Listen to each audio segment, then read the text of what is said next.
Hey, my name is King. If you don't know who I am, my name is Israel King. I'm a writer, director, and anime commentator on my main channel, King Tannic. Now, if you've been a fan of pop culture for any amount of time, then you surely must have noticed the sudden rise in popularity in anime and manga. Films breaking box office records, series topping the most pirated show of the year chart, and of course, the very apparent fan base that has surrounded it. According to a poll back in February of this year, about 50% of Gen Z watches anime. Now, if you're not Gen Z, it can be kind of hard not knowing anything about this new, sudden, very popular corner in the pop culture zeitgeist. And that's where we come in. King Tannic and the Burnett Network have partnered to bring you the best anime and manga related news show on YouTube. The Otaku Experience is your go-to place to find out the biggest stories of the week in the anime and manga industry. Still not convinced? Try the show out for yourself. The show airs Thursdays at 2 p.m. Pacific Daylight Time or 5 p.m. Eastern. The Otaku Experience, only on the Burnett Network. Robservations with Robert Meyer Burnett.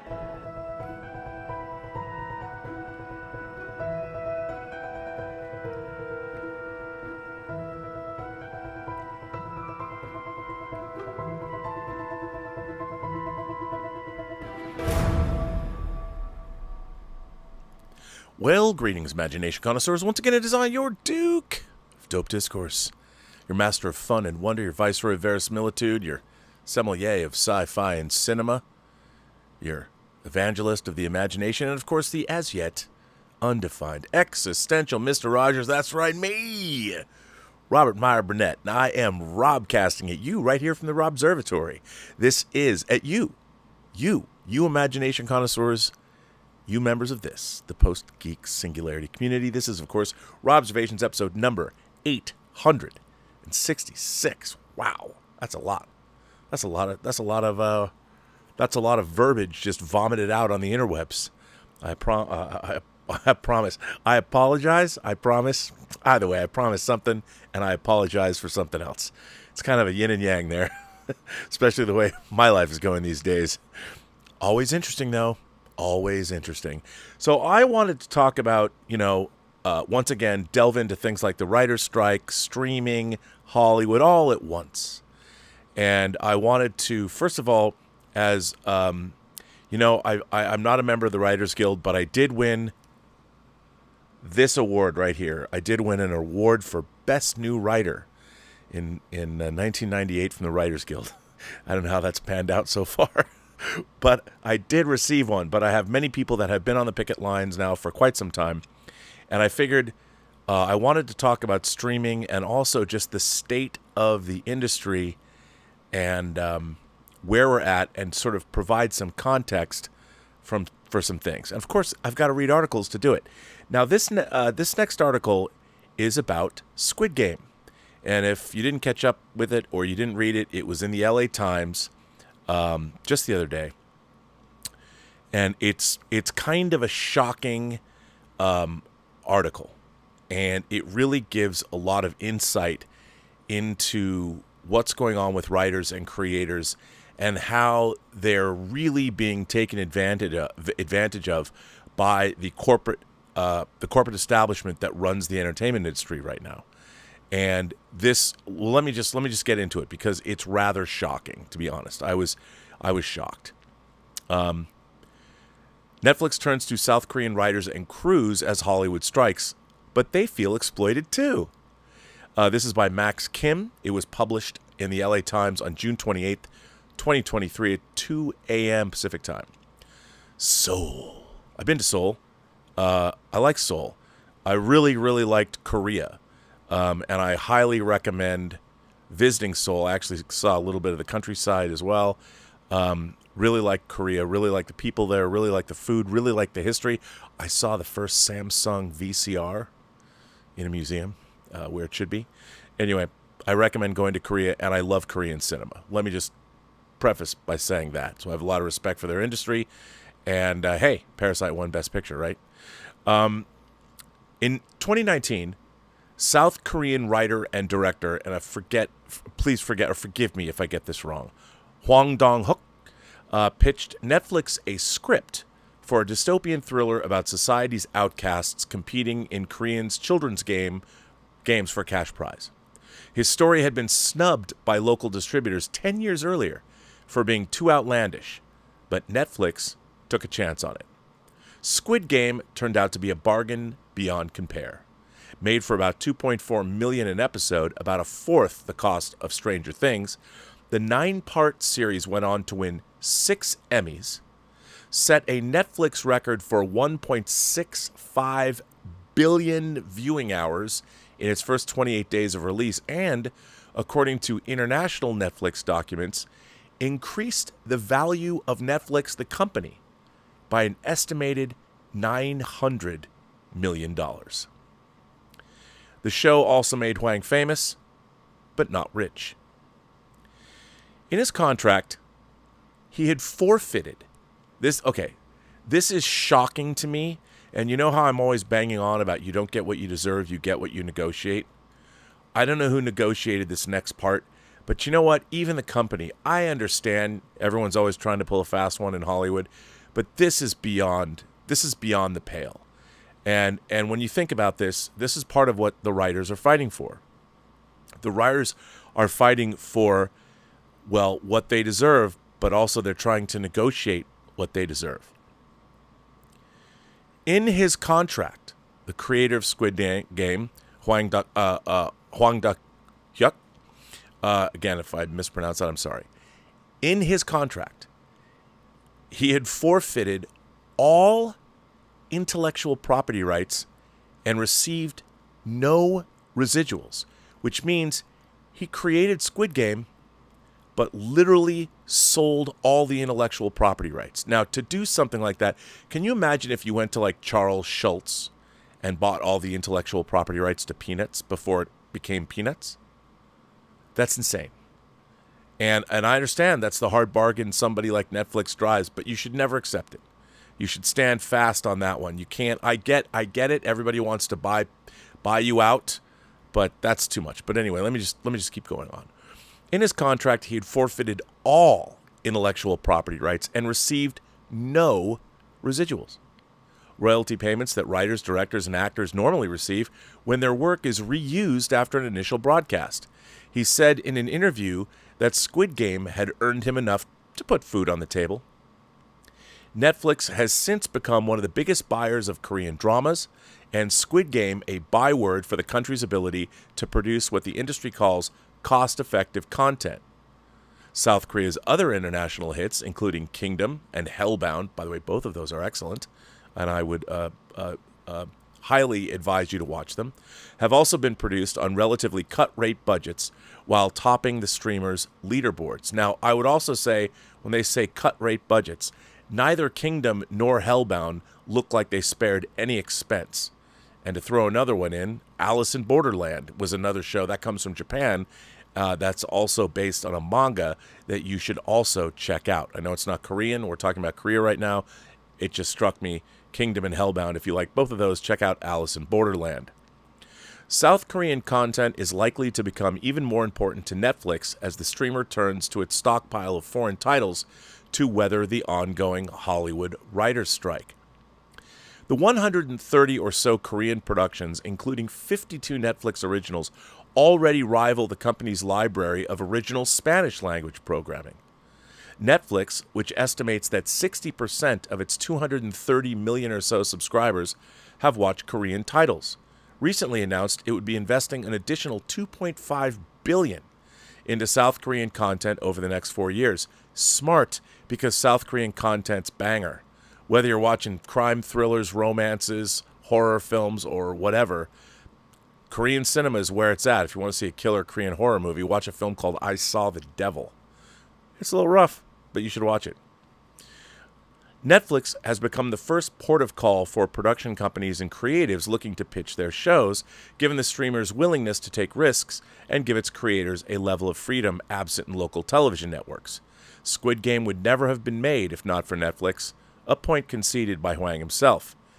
That doesn't mean they shouldn't pay the man what he's worth.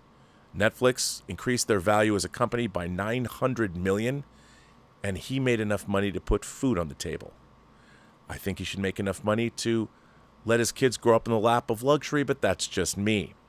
I mean, imagine if they paid him I don't know, 20 or 30 million bucks to make Squid Game.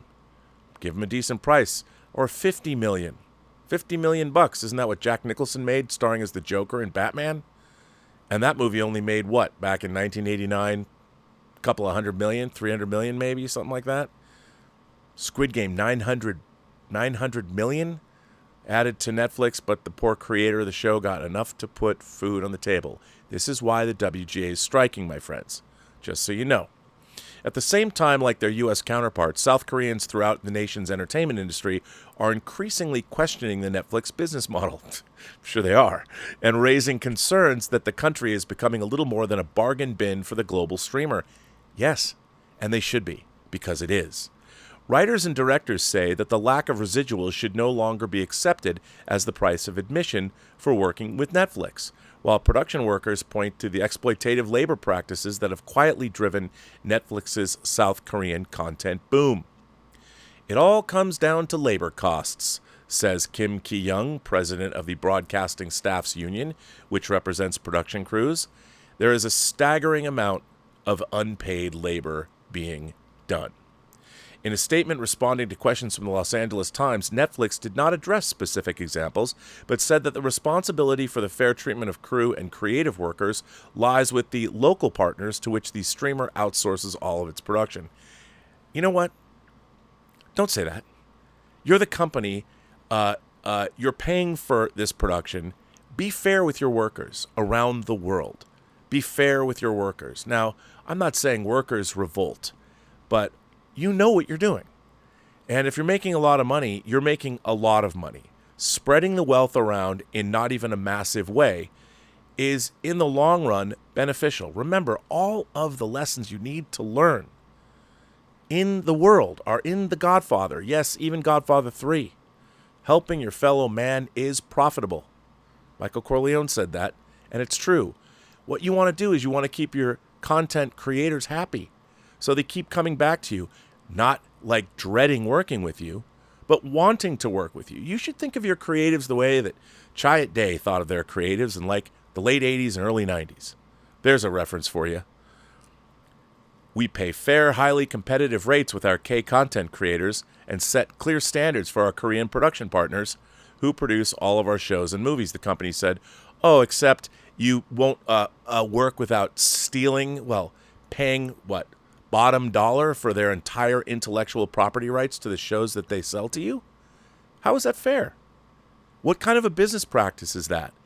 I mean, it's not a good one, and you're not fostering détente between countries. You know what I'm saying? The standards meet or exceed Korean law. Oh my God. Oh my God. What kind of a world? Well, come on, we're doing it within the law. That's not what you should say. You should say we value the creator of Squid Game, and we can't wait to have him come back and do a new, like everybody. Yeah, well, how about a little taste? Llama. Well, you're not going to get any money, but on your deathbed, you'll be surrounded by your family and achieve total consciousness. I don't think he's going to say he's got that going for him, which is nice. Pay the man. $900 million in value. Give the man a little bit of a taste. That way he comes back to you, makes you more. And I'm not saying he's Shonda fucking Rhimes. Not yet. But seriously, pay him. Pay a fair wage to these people. You don't want them walking away from an experience working for Netflix talking shit about your company. That's why there's people out in front of your building right now in Hollywood with picket signs, pissed off. When Netflix launched in South Korea in 2016, workers and labor activists hoped that the global streamer, accustomed to stricter labor standards negotiated by Hollywood unions, would be an uplifting force in an industry notorious for abysmal working conditions. The labor problems then largely stemmed from the fact that South Korean television dramas aired twice a week, often on back-to-back days. A 16-part miniseries, the most common format at the time, would typically begin airing with only a few episodes in the bank before this head start was depleted. To produce 2-hour-long episodes each week, production staff worked at a frantic pace. Can you fucking imagine?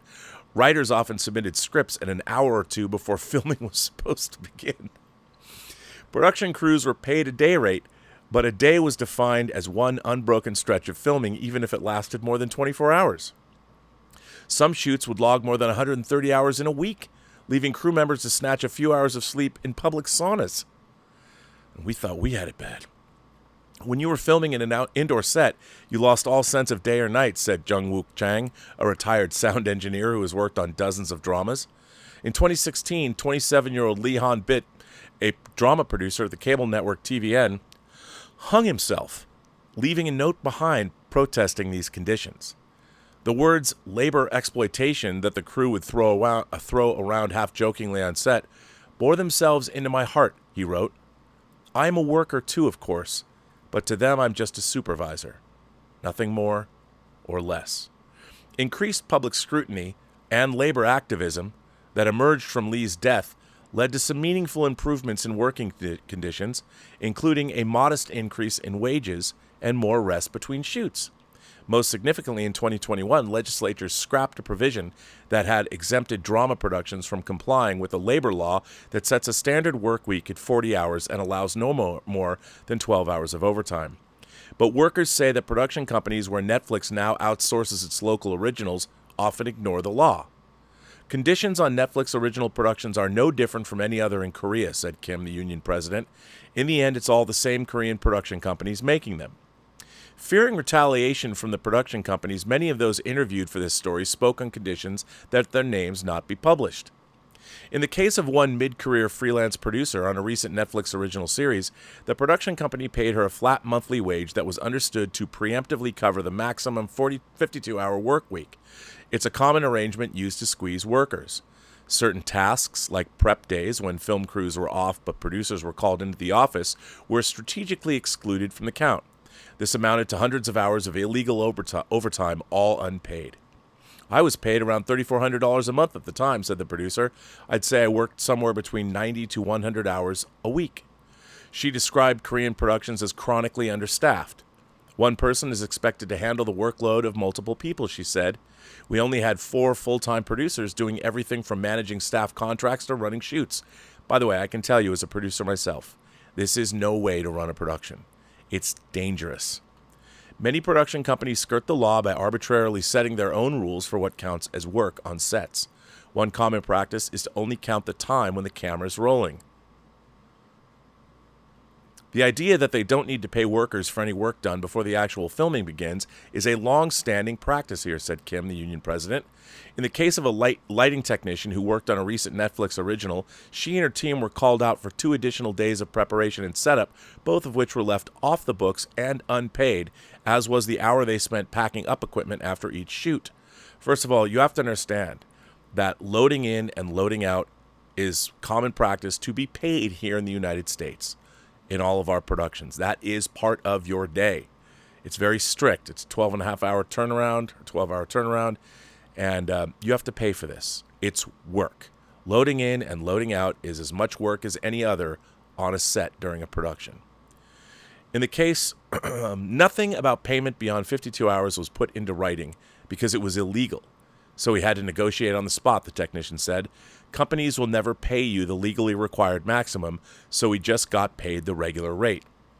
Though the Labor Ministry has recommended that production staff be considered employees rather than independent contractors, most are still hired on a freelance contracts, which do not have the same labor protections as standard employment contracts. Because companies are not obligated to bargain with unions made up of freelancers, the Broadcasting Staffs Union, that's the one in Korea, is powerless against these practices. With no binding agreement in place, workers are left to fend for themselves. When I asked the production company to include specific terms in my contract regarding overtime pay or working hours, they refused and said that they aren't subject to labor law, said a camera operator who worked on a Netflix original series that recently finished production. If the workers do pursue these claims, production companies can simply fire them. The process for reporting unpaid wages or illegal working hours at the Labor Board is more complicated if you don't have a standard employment contract, said Labor Attorney Kang Yoon-hee. You have to first prove that you qualify as an employee in the eyes of the law before they'll review your case. There's an added psychological burden because of the uncertainty. The success of Squid Game set off a pitching frenzy among South Korean writers and producers. Though low by U.S. standards, Netflix's production budgets were still much larger than those of Korean television networks, giving the streamer a reputation as a deep-pocketed backer that was willing to bet on unorthodox ideas and give writers a long creative leash. But the excitement of those days has faded as the realities of the company's business model have set in. At first, it was exciting to think that people all around the world would be able to watch my show, said the writer of a popular Netflix drama. But now I'm thinking, so what? I'm not getting anything out of it. You don't want the creators of your show, Netflix, to feel that way. That's not good business. How to calculate residuals from shows that stream on Netflix is a central issue in the writers' strike in the United States. In South Korea, the calculation is simple. 0. Traditionally, television networks have paid writers residuals according to rates set up by the Korean Television and Radio Writers Association, a copyright group that, in the absence of labor unions for scripted television writers, collects and distributes payouts for reruns and foreign licensing deals. But Netflix has no such agreement with the association. Instead, the streamer pays generously for scripts, with some A-list writers reportedly doubling their per-episode fee to $150,000. But for less established writers, the absence of residuals cuts deeper, given how their deals are structured. Writers typically sign long-term contracts with a production company, which will then commission the first few episodes of a potential series with the aim of selling the show and eventually delivering it ready to shoot. They are paid 30% of the expected script fee up front. An advance at Netflix rates starts around $30,000. But given the slow pace of writing, pitching, casting, and preparing to shoot, a writer typically has to live on that for 2 or 3 years before receiving the full script fee. And all too often, as the drama writer recently experienced, a script bogged down by years of delays and endless rewrites fails to be picked up, and the writer receives no additional payments. You have money going out every month, so it's incredibly hard to maintain that without residuals from previous work, she said. Seeking another source of income is difficult because writers' rooms face the same understaffing that forces producers to work 100 hours a week. Most Korean dramas are written by 1 or 2 main writers, with another 1 or 2 assistant writers, the writer said. The industry is so used to doing a lot with very little, held together only by creative passion. That's what they're counting on, isn't it? They count on our passion. Oh, this will be great for your portfolio, man. All you have to do is finish it, and it'll be great for you. Fuck that. Assistant writers, who are akin to staff writers in Hollywood, typically make close to minimum wage and week-long and irregular hours. They are yet another reason production budgets can be kept low. Some liken the power imbalance between an assistant and a main writer to that of a grad student and a thesis professor. In addition to writing or researching for scripts, duties might include cleaning the office or making kimchi for the boss. I lived with my main writer when I was an assistant, so I had to do some chores here and there, the drama writer recalled, but nothing shocking like the stories I heard at the time, like one assistant writer who had to do their main writer's dirty laundry. Assistant writers are almost always uncredited. It's just the sort of practice that makes South Korean content cost-effective, said another writer who recently signed a contract for a 6-part Netflix miniseries. Many in the industry worry that South Korea has locked itself into a path that is unsustainable. No matter how much content is being exported right now, unless labor inequalities like the assistant writer system are resolved, we're going to hit a breaking point, said the writer currently working on the 6-part miniseries. But a lot of people in the industry have a perverse pride in this. They see the current success of K-content as proof that this system works. And as South Korea's dependence on Netflix only grows deeper, some feel that local production companies have dug themselves into a hole with little room to negotiate for more. Squid Game changed the equation for everyone. The fact that Netflix was able to create a global hit for so cheap means that their baseline, said Kim of the Broadcasting Staffs Union, they know that they can do that in Korea. The box office, laid low by the COVID pandemic, has yet to recover. Struggling to keep up with the likes of Netflix or YouTube, television networks have been slashing their scripted programming. In a statement to the Los Angeles Times, Netflix has said that its impact on the industry has always been positive. Our investments have created employment for thousands of people locally, and our training programs help develop the next generation of Korean talent, both behind and in front of the camera, the company said. Yet it is because of this singular influence that the industry's unions believe now is the time to call Netflix to the table. Netflix's impact here makes it much more than just a distributor or an investor. said Yu Ming Suk, policy director at the Korean Broadcasting Actors Union, which recently requested a meeting with the streamer in hopes of persuading the company to pay its members residuals, which they normally receive for network television work. We believe that they have a duty to bargain with us alongside the other streamers and broadcasters. But because it outsources its production and is not classified as a direct employer, Netflix is not legally obligated to bargain with unions. Okay, of course they're not legally, but you know what? It's the right thing to do. And I know, you're going to say, Rob, but you always say you don't get what you deserve. You get what you negotiate. But you want your business to be healthy. You don't want your business to be rotting from underneath. You don't want it to be rotting from the foundation on up. You have to make sure that the people that are working for you and busting their asses are getting a fair wage. So they themselves aren't like unhealthy and unhappy. Happy workers make for better programming. And this is distressing. It's distressing to see, as American companies are always want to do, to go exploit foreign workers because they can get away with it and pay a lot less money. I understand that. I do understand that. And obviously, money makes the world go round, and it ain't show friends, it's show business.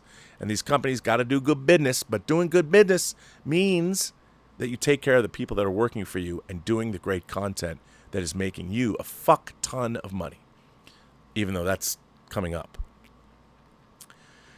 But because it outsources its production and is not classified as a direct employer, Netflix is not legally obligated to bargain with unions, and in contrast with Hollywood, where the streamer is a signatory to industry-wide agreements between unions and the Alliance of Motion Picture and Television Producers, no such bargaining exists in Korea. Well, why don't they make sure? Why doesn't Netflix do something cool and say, you know what, we're going to treat your industry the same way we treat our industry, because it is the right thing to do. We really appreciate what you guys are doing, and we're certainly getting value for it. Legislative changes could provide an opening.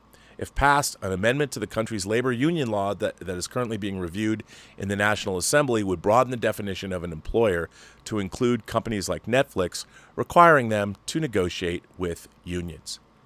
The Directors Guild of Korea is taking a similar tack, campaigning for an amendment of South Korea's copyright law that would give creators ownership of all rights by default and legally mandate the payment of residuals regardless of what goes into the contracts with Netflix.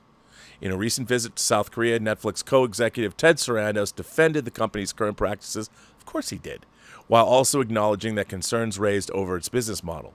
It's important to us that we remain competitive and promote a healthy ecosystem. Great, then pay the people what they're worth.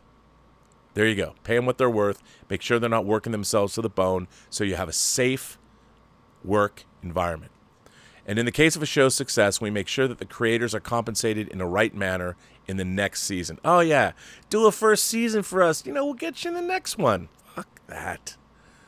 This has been the case for Squid Game creator Hwang, who said last year that Netflix had given him a good deal for the second season of the show and was exploring alternative solutions to the issues of residuals and copyrights. Yeah, a good deal for the second season. I hope you soaked them, but you didn't because you're nice, probably. You still didn't get what you were worth because they made $900 million in value off of your work. I can't believe one episode of Squid Game cost $2.5 million compared to what they're paying for American shows. Bargain. Still, in February, he threw his support behind the bill that would legally mandate residuals and payments to creators. I ask you to look beyond the short term and approach this as a step toward nurturing the entire ecosystem, he said in a recorded video delivered to the National Assembly. In order for there to be the next Squid Game or the next Parasite, the livelihoods of creators must be insured. I would say amen to that. And you know what? Before somebody goes, Rob, we'd like to hear your commentary. Don't just read articles. I thought it was important to read this article because this kind of sets the stage and gives you a larger understanding of why the writers are on strike. This isn't just happening in Korea. It's happening everywhere.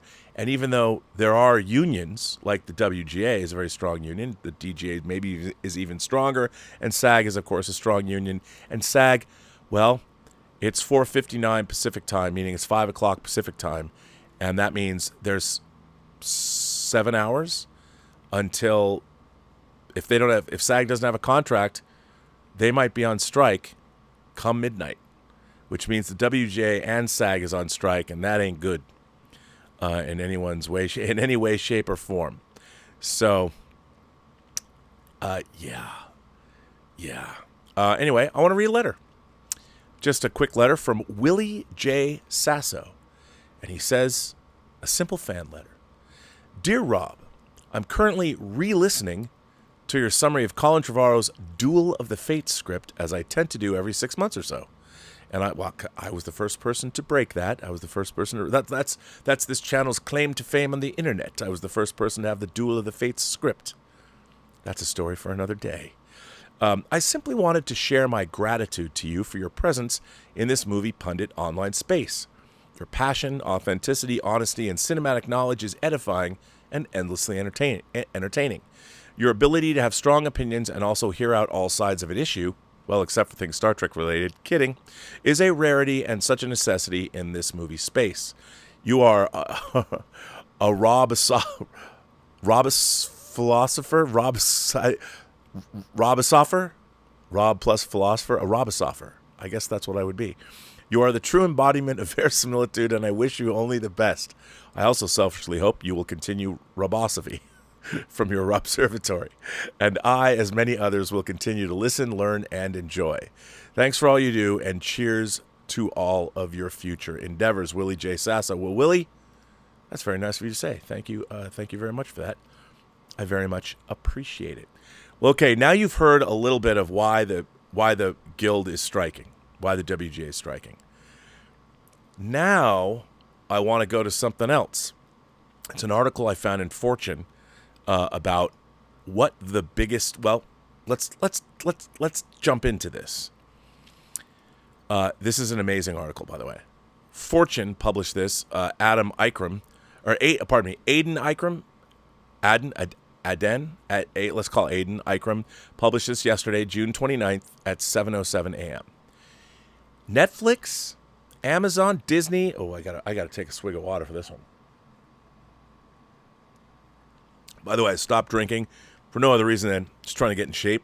So you can't drink when you're trying to get in shape. But let me tell you, there's a singular joy drinking ice-cold filtered water with ice in it out of a mason jar.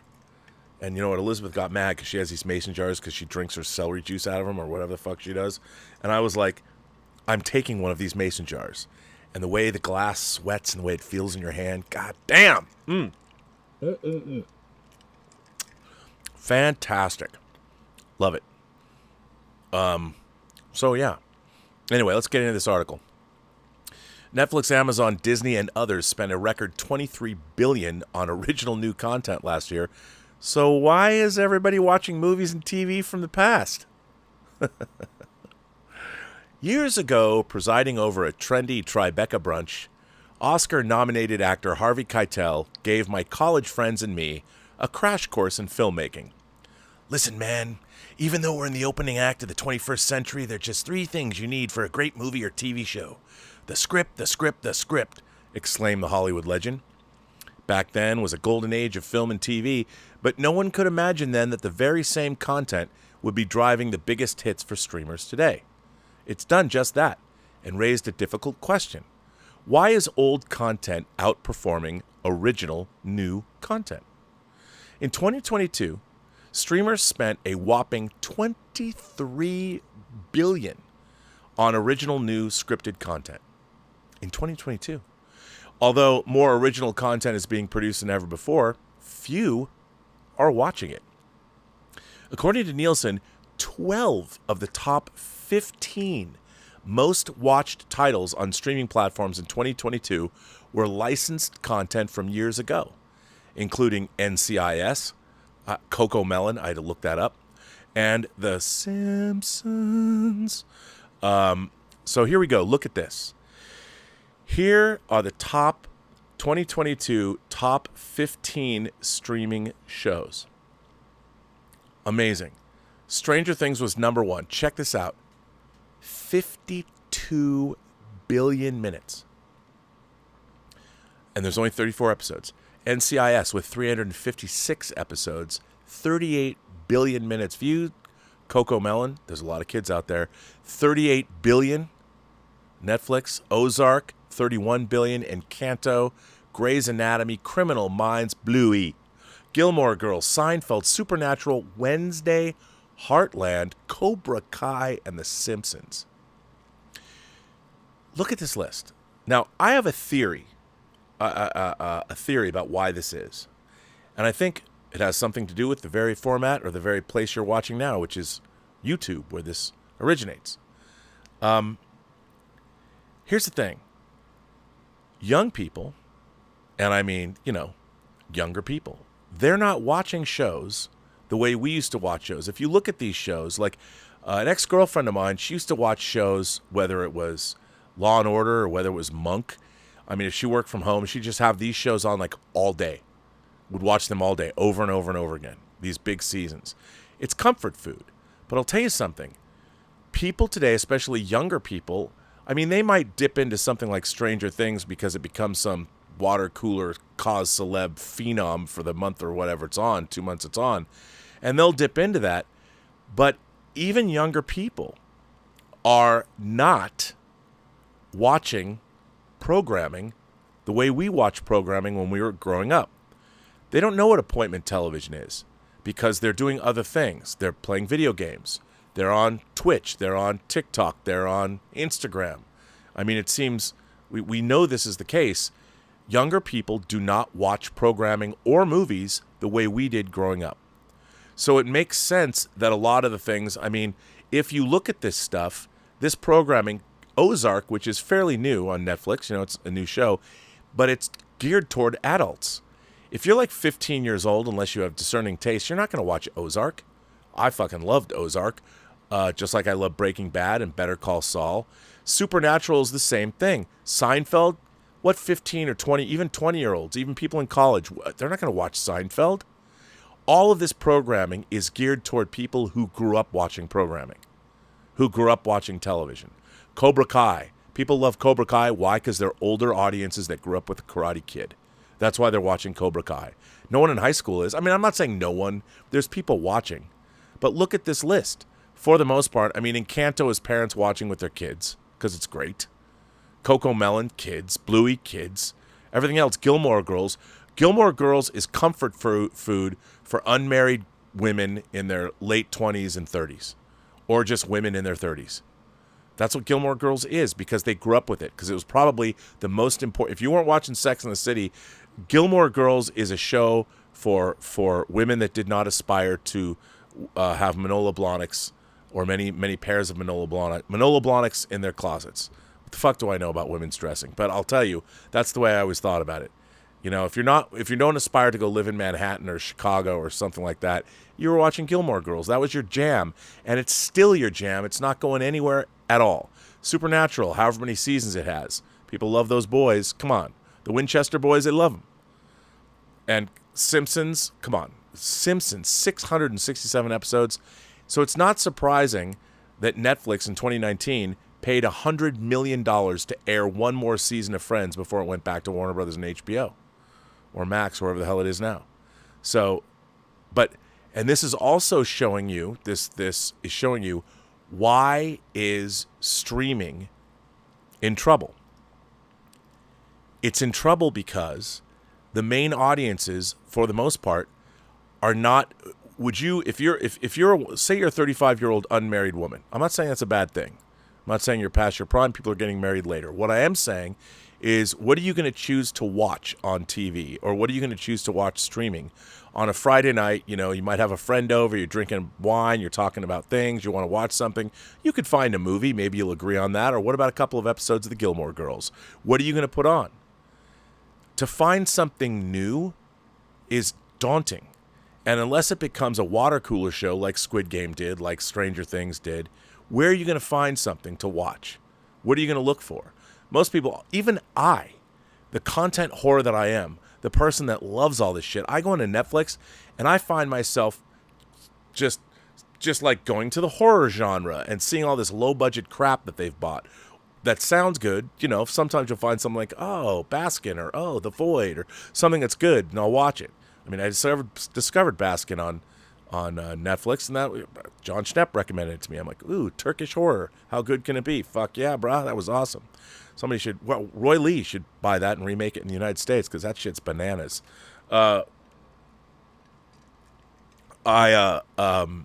Maybe somebody already did. I don't know. But that's the problem.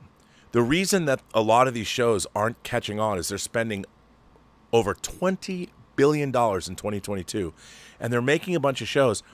People would rather watch Gilmore Girls, you know, or if you just start watching random shows like Elizabeth. She's back in school getting her master's degree. She comes home, she's tired, and she's not right now. She's going through Narcos, you know, because she's tired during the day. Comes home, just wants to veg out in front of the TV, and she's working her way through every series on Netflix, it seems. But that's not everybody. People would rather watch Gilmore Girls. You know, what are you going to do? They would. Moreover, 12 of the top 15 streaming movies were older theatrical releases from years past, like Frozen. Even the previous year's overall chart saw 11 old licensed titles in the top 15 most streaming titles, including The New Girl, Criminal Minds, and Grey's Anatomy. While Warner Bros. Discovery's newest content, Shazam and Flash, failed to ignite the box office, the studio's older content is on a blazing blitzkrieg. 4 of the top 15 most streamed titles are from the studio, and they get money. They get money for that. The company's, or you have to do the Sapido. Because it's, you know, Dial of Destiny opening. While Warner Brothers, blah, blah, blah. I said that.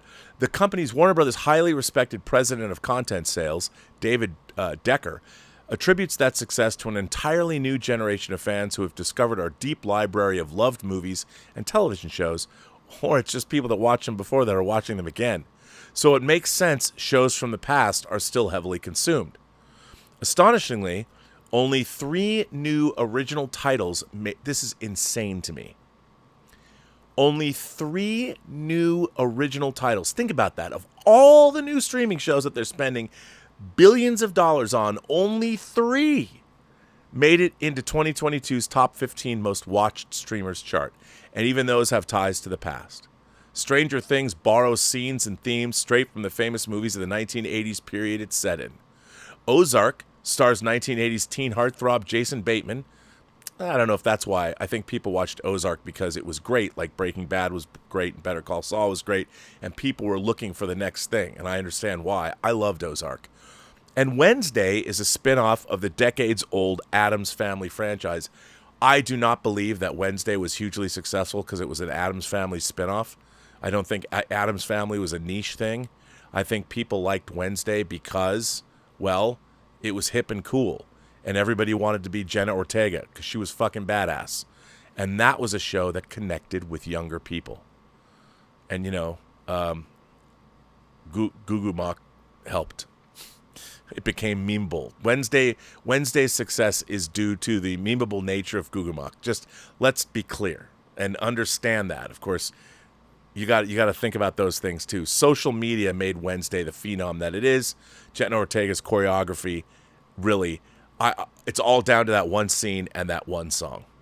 And call me, you think I'm crazy? The show's good, but if it's memeable, that's better. Yet not all new spin-offs from franchises flourish. Disney's Toy Story prequel Lightyear and the latest Ant-Man stumbled to the box office, as did their new original Elemental. Despite heavy hype and a mammoth budget, the new Star Wars spin-off Mandalorian also failed to crack the top 15 overall most streamed chart, whereas the decade-old animated series Bluey that Disney acquired for their streamer landed at number 8. Why? Because kids watch that shit over and over and over again. Streamers realize they can't rely on old... And by the way, it's telling that The Mandalorian was in the top 15 because it does not necessarily appeal to the overall general audience. Keep in mind, Star Wars fans, Gilmore Girls will always defeat The Mandalorian. Think about that. It's true. It's true. Stats don't lie. Streamers realize they can't rely on old content forever, which is why last year saw a record-breaking 600 new original scripted series produced in the U.S. It's a stratospheric number with equally staggering budgets. Disney Plus alone spent $25 million per episode across 8 different series versus the traditional average $3 million. Now, That goes a long way to explaining why people are in trouble. Everybody's overspending because nobody these days understands how to produce things on a budget, which is what television producers in the days of yore had to do. It's crazy. And I understand with Star Wars shows you have a lot more special effects, and that's what's substantially affecting the budgets. But seriously, man, you guys got to learn how to make. You got to be able to make an episode of The Mandalorian for $15 million, especially because you've got rely on library material. Got to figure it out. Yet none made it onto 2022's top streaming chart, creating a content paradox. Bigger doesn't mean better, and that's not the only quandary of the new streaming age. In May 2023, the Writers Guild of America went on strike, bringing new productions to a screeching halt. While the writers' demand for residual payments as they received in the pre-streaming economics age is more than justified, they've lost a ton of leverage. Writers are facing new challenges, such as the prospect of artificial intelligence replacing them in the future. Not entirely.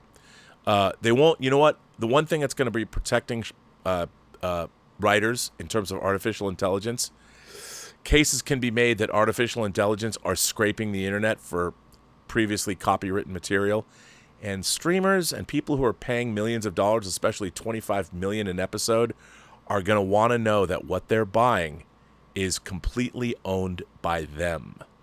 And that's something that you can't necessarily prove if you're using AI to write your scripts or come up with your premises or characters. That's just a thought. Maybe that's not true, but I think that's going to be a problem in the future. Writers are facing new challenges, such as the prospect of artificial intelligence replacing them in the future, but the industry can make the point of poor scripts lacking substance and content from yesteryear being more popular with audiences than today's content. Therein lies the dilemma. You can't have hit content without great writers, but today's writers aren't generating hit content. Star Trek. When asked why new content's gold rush hasn't spurred more mega hits, a major talent agent points the finger at Silicon Valley. He accuses them of sacrificing quality in a race to build a large catalog to rival Hollywood's 100-year head start in movies and TV. Further, the agent faults the tech titans' data-driven approach to creating content. Tech bros think it will give them a Star Wars-like hit. And of course, when it bombs, they throw money at it because they can. They're trillion-dollar companies where content is a side hustle and subscriptions are king. One prime example is Amazon's $1 billion Rings of Power, the most expensive TV series in history. Critics call it poorly written. No, I think everybody calls it poorly written. It was such a highly criticized flop that Amazon turned off its customer comment reviews. It also had a dismal 37% completion rate, well below the 50% threshold most streamers require for renewals. They spent too much money for the rights. They're not going to turn off the spigot for money after one season. Even then, the show got renewed. Well, you know what? Mordor wasn't built in a day, unless you're watching Rings of Power, in which case it was. And not only was it built in a day, somebody decided to build a Rube Goldbergian device that would create Mordor in a day if only someone knew how to turn it on. That's probably some of the dumbest shit in any fantasy show ever of all time. I hated that. It was stupid. I didn't believe it. It made no sense. And that's why people hate Rings of Power. It has nothing to do with race or gender swapping or Mary Sue's. Rings of Power is poorly written. And it's poorly written because the people writing it were underqualified and they shouldn't have been given the reins. If you're spending that much money for the rights of a show, why wouldn't you go get the greatest showrunners of all time? People that had years of experience, or better yet, why not hire someone like David fucking Mamet or Steve Zalian or, I don't know, Philip Roth. I think he died, though. I don't know. Take your pick. Find the greatest screenwriters of all time and pay them what they're worth. Because I guarantee you they'd do a better job than what we got from Rings of Power. And don't put your message before your characters in your story. Don't do that. Don't do that. Not everyone has to see themselves in every story. Because they don't.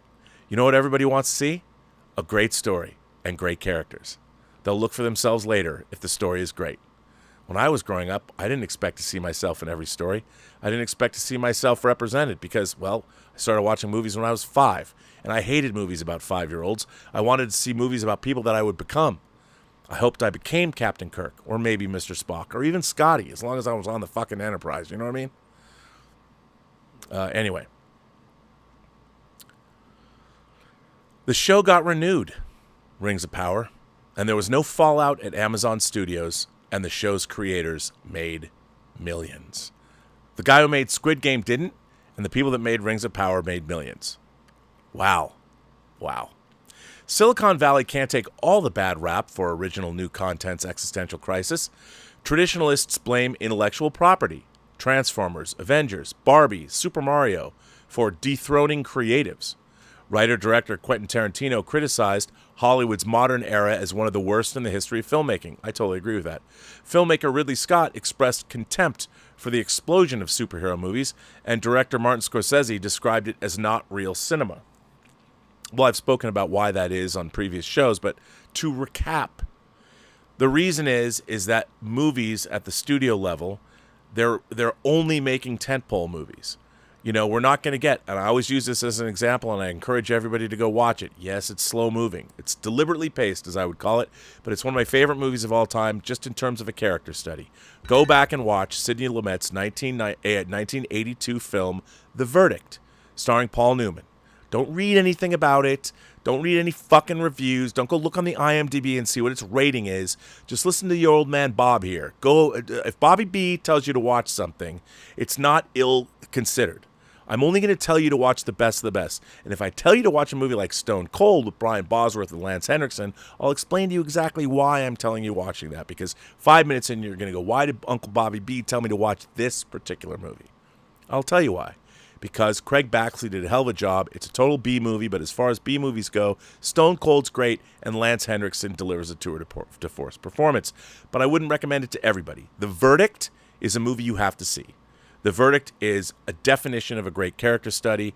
The Verdict is an incredible, I mean, after you get back from Dial of Destiny, if you want to go watch a movie about an old guy who's over the hill and has one last chance to make things right, The Verdict is your movie. James Mason, Charlotte Rampling, Lindsay Krause. Oh my God. Go watch The Verdict. Just do that. And you'll ask yourself, wow, this was made by a studio? And it was in the movie theater?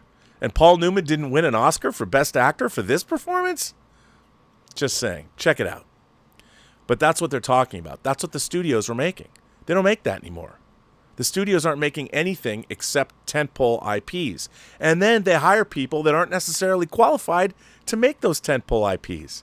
Because the movies are so expensive, so they have to look on a spreadsheet and go, okay, here's the 5 people we want to direct this movie. And if these people, if one of them will direct, we'll give them the money. Whether that person's qualified to make Transformers Rise of the Beasts is immaterial. As far as, you know, a corporation, they just look at this list. And it's kind of a bummer.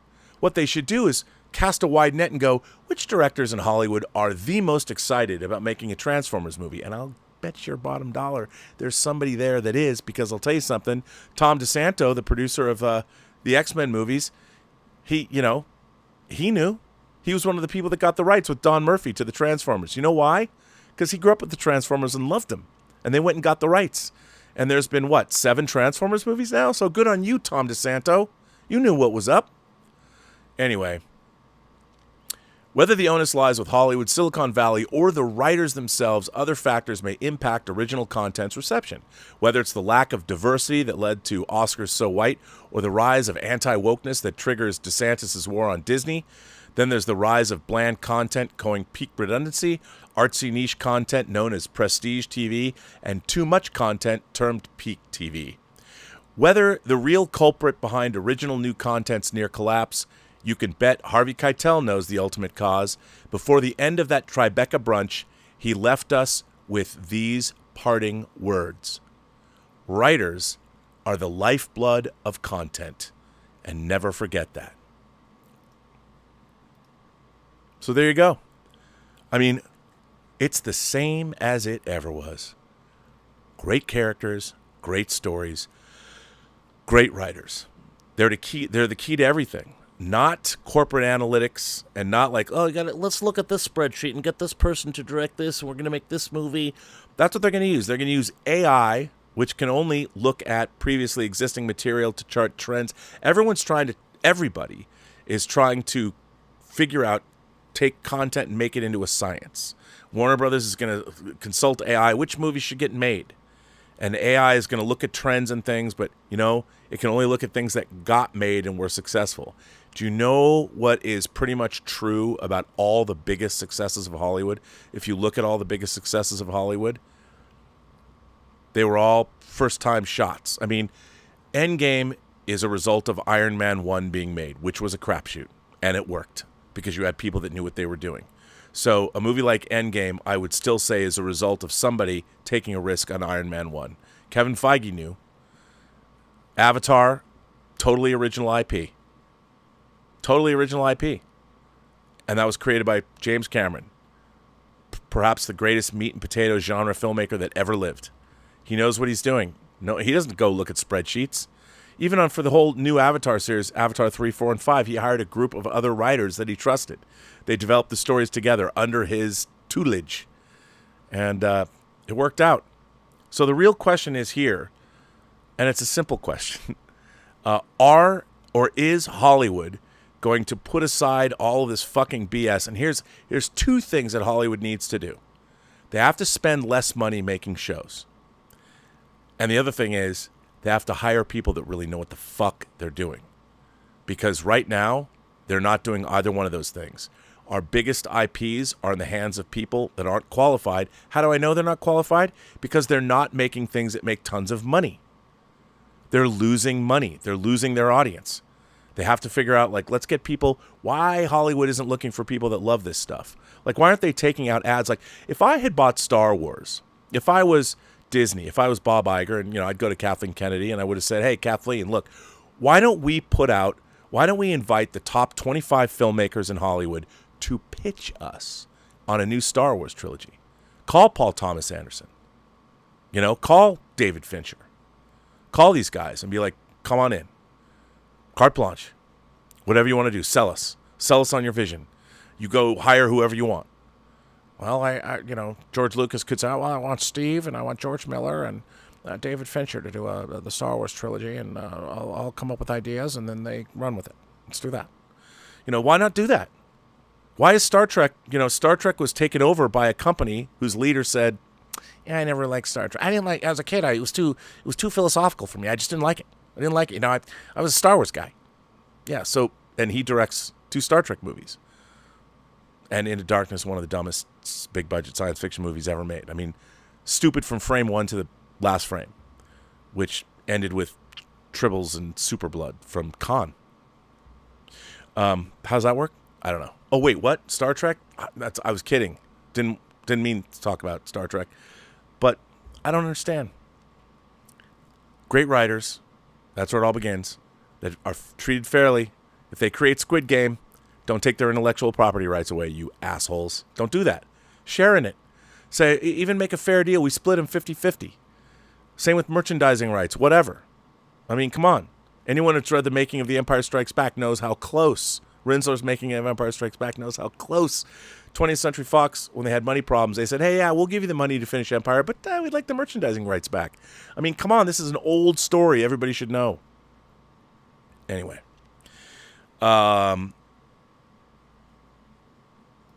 Anyway, I hope you like those articles. I've got some letters to read, and more letters. Speaking of which, this kind of comes along the same lines. This letter comes to us. By the way, if you want to send me a letter, go to postgeeksingularity.com, and you can send me a letter, and I might read it on the air. Keith O'Neill says, comic book creation and proper credit. Hey, Rob. So this weekend, a recurring theme in the entertainment and comic book community was proper credit for creation. Let me elaborate. In the special thanks portion of the end credits of The Flash, comic book writer Mark Waid was absent. For those who don't know, Waid wrote arguably the greatest comic book story of all time, Kingdom Come.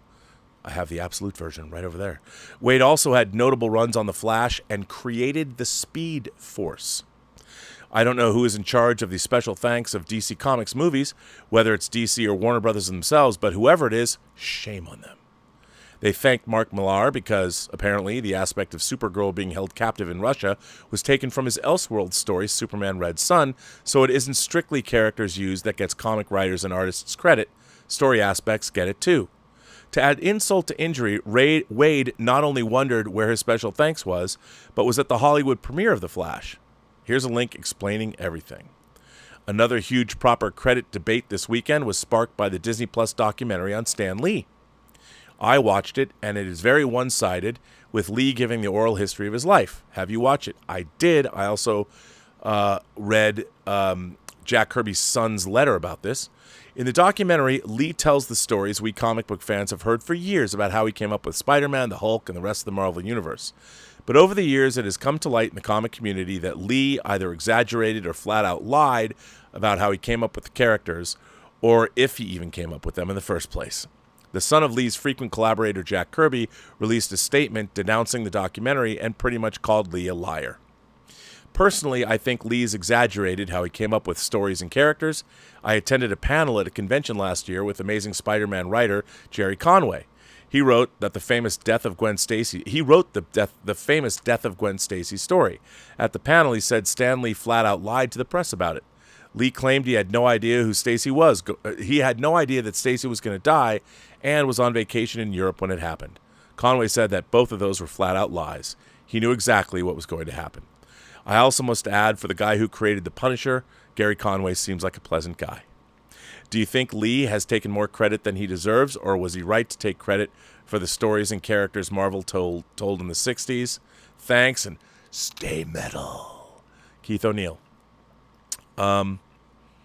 Good question. I think... Here's what I think. I think that, rightly or wrongly, Stan Lee was in a position to... He was the face of Marvel. He made himself the face of Marvel. And in terms of collaboration, the Marvel bullpen was a place where, of course, you know, Jack Kirby was an amazing artist, and I love Kirby's work. I have the Fourth World Absolute editions. I'm just a big fan. And I think, yeah, he did co-create all these characters.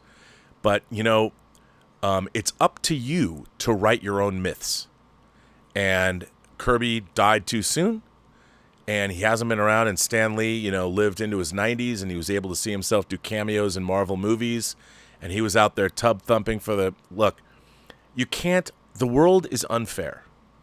And I understand that Jack King Kirby has a great deal to do with the Marvel Universe as we know it. I mean, the man drew 2001 comics, which is amazing. Machine Man.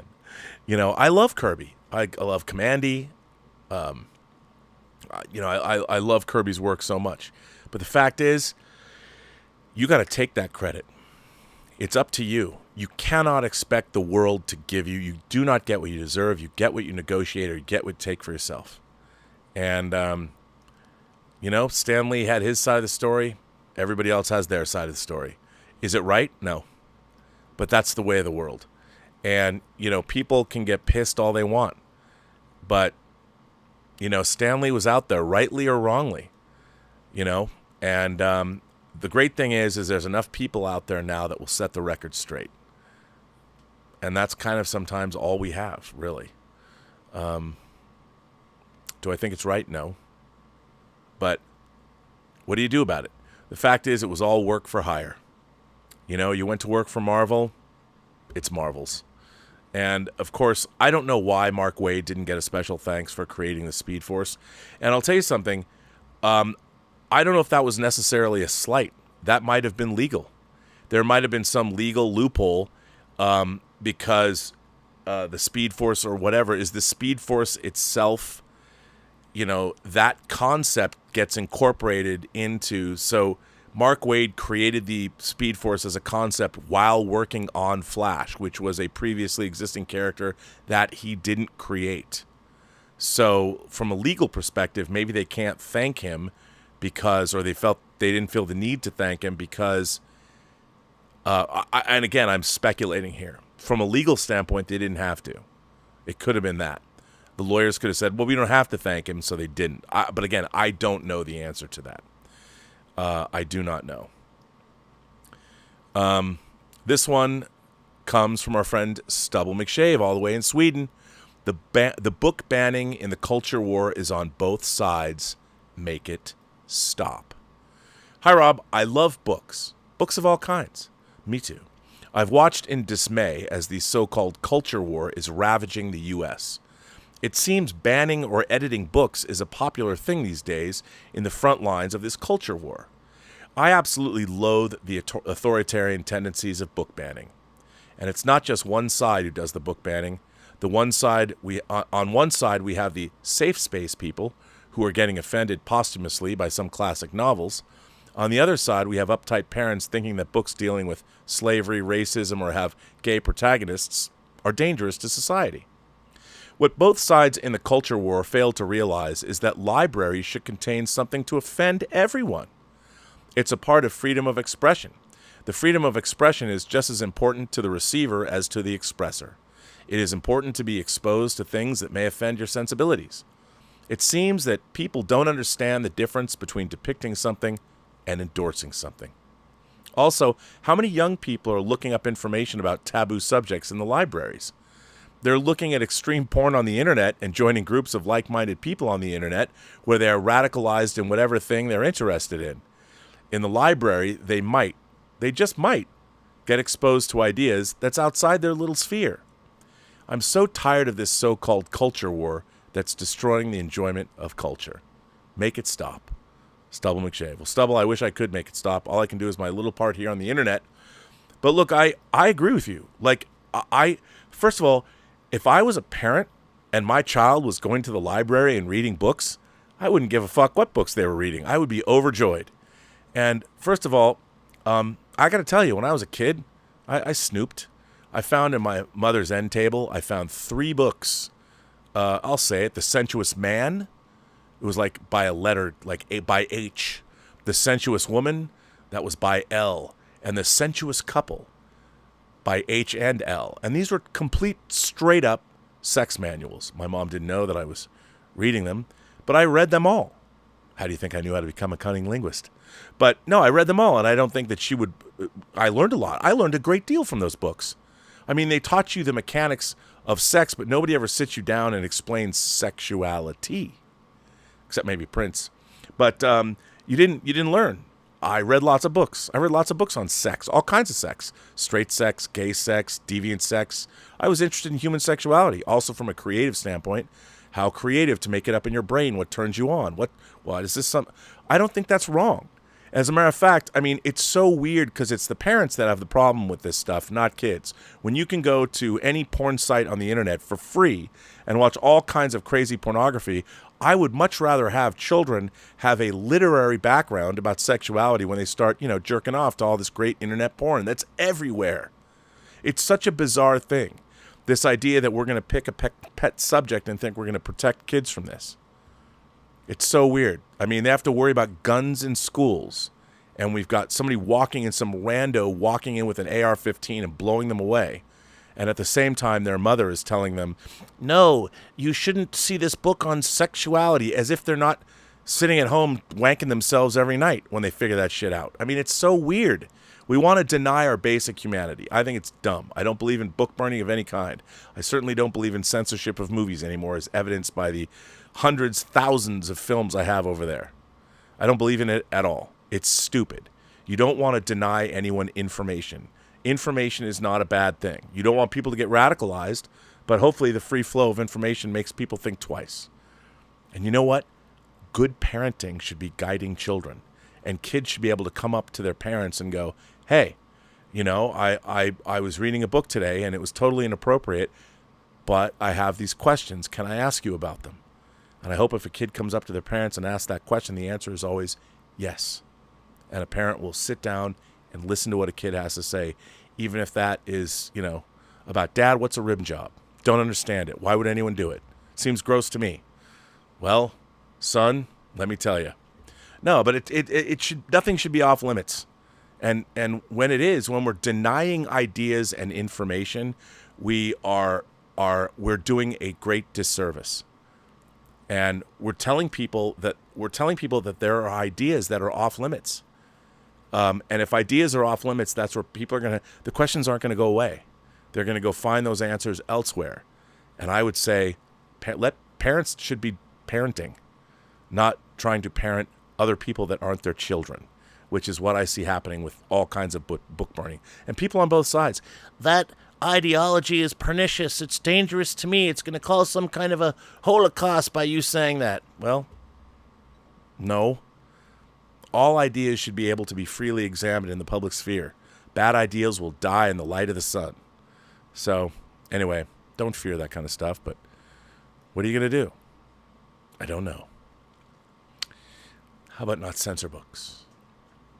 Omar 94 has not written me in a while, but he has today. Omar 94 says, the next fad in Hollywood, if there is one. Hi, Rob, moderators, and the post-geek singularity. The writers' strike has a lot of projects on hold, and with that, I've been thinking about the evolution of Hollywood movies. Since the industry is known for being reactionary, studios will always try capitalizing on whatever a certain movie or group of movies comes out of nowhere and surprises everyone at the box office. Whether it's everyone trying to make franchises and shared universes now, finding any IP to make movies from, or doing remakes and reboots. So with that, the big question is, what will come next? Obviously, nobody can see the future, so there's no definitive answer to what comes next. But the problem is, I'm unable to come up with any possible ideas. Maybe I'm a pessimist, but I honestly don't know what Hollywood will do, other than try and just keeping on doing the same thing, even when the box office is declining. This could lead to problems, because this could cause studios to implode and, worst case scenario, go under. Maybe this is just me being very naive, but maybe studio executives will catch on and try doing something different, like creating new original IP, or I could be totally wrong and they won't do anything near what I just said. It just feels like there needs to be something fresh, vibrant, and brand new to wake everyone up. But the problem is, what would that be? Thanks, and live long and prosper. Well, Omar 94, I don't disagree with you. I think you're absolutely right. What would that be? And I have to tell you, I don't know the answer to that. Let's see if our viewers do. Let's go and see if anyone sent in superchats or tips. And lo and behold, they have. Let's see what you have to say. Will Sasso, 2 episodes in a row. Rob, I loved yesterday's rant. Well, Will, you wrote the great letters, so cheers to you. I'm glad you liked yesterday's rant. Shawn Charette became a new member. Shawn, and anyone who wants to become a member of the channel, we do have membership chats every other weekend. We had one last weekend. It was great. No one tomorrow. Tomorrow is our Spanish language show. ¿Qué pasa, PGS? That's happening tomorrow, so check that out. But now that you're a new member, Shawn, thanks for becoming a member. And join us. They last for hours, and they're a lot of fun. Shawn Charette also upgraded his member to PGS Hero. You are a hero, sir. So thank you, Shawn. I appreciate that. Very nice. BK Dan says, hi, Rob. Just a laugh out loud. You said like Korea. Does it really look like Pasadena like it did in MASH? I said I like Korea. No, it does not. And we drove through the countryside. I went and saw a hockey match at the Olympics in 2018 in South Korea. It does not look like it did in MASH. It looks very different, and it's quite beautiful. Seoul is a badass city. And frankly, Korean girls are hot. Can I say that? And I'm getting older, but hey, I still notice. It did not look like Pasadena. No. BK Dan says, so Netflix is practicing barely legalized slavery. Yeah, you could call it that. You could call it that. And it was said in New Jack City from 1991, money talks and BS walks. So Netflix is walking and talking talking the talk. Yeah, Netflix is not doing the right thing. And they need to. Although New Jack City rules. Nino Brown, come on. You know, Wesley Snipes as Nino Brown might be one of the great villain turns in cinema history. God damn, I love that movie. Come on, Ice-T, Judd Nelson, Pookie, Chris Rock. Come on, so good. I want to be a New Jack Hustler. Hustler. I have that on Blu-ray. So good. AF Clip says, "Hey Rob, love you. Thoughts on Kathleen Kennedy?" Look, I'm a Kathleen Kennedy supporter. I am. Remember, Kathleen Kennedy, everyone blames her for The Force Awakens and Disney Star Wars. Here's what Kathleen Kennedy used to do. She was a producer that facilitated the vision of visionaries. Disney, do you think J.J. Abrams was the only person, or Lawrence Kasdan was the only person who decided that they needed to supplant the original characters, the original trilogy characters with new ones? No, this was a mandate that came down up on high from Disney. Disney wanted a Star Wars princess. They tried to make one in Rey. I think that, here's what I think. If I were to make a guess, I think all the hatred toward Kathleen Kennedy is misplaced. I think it's Disney is as much at fault as anyone. And I that's what I've always believed. I'm a Kathleen Kennedy fan. Do I think she was the right person to manage these franchises? Maybe not so much. But I also think that Disney should have found the great. I think J.J. Abrams is a fraudulent creator. He's not a great film director. He's made 5 mediocre science fiction movies that look good. Technically, they're good. But, I mean, his Star Trek and Star Wars movies are the most brain-dead science fiction films ever. And I think J.J. Abrams, he can come up with great pilot ideas, but he can make competent movies. But I am not a fan. Not a fan. I'm a fan of Kathleen Kennedy's, though, I should say. If you go back and you look at her producing career, it's impeccable. She has 30 years of amazing films behind her.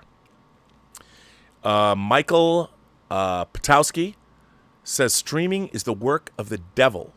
Actually, I beg to differ. It was the work of the devil. We get great shows about satanic cults, Satan taking over the world, anything to do with the devil. I would love that. Give me more devil. You know me. People know I love my satanic cults.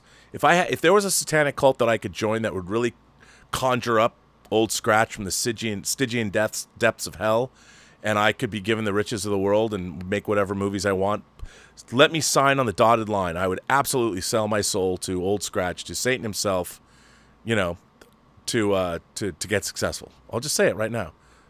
It hasn't happened yet. I thought about going down to Georgia. Maybe I could meet the devil who was looking for a soul to steal, and maybe the devil would have been in a bind at the time.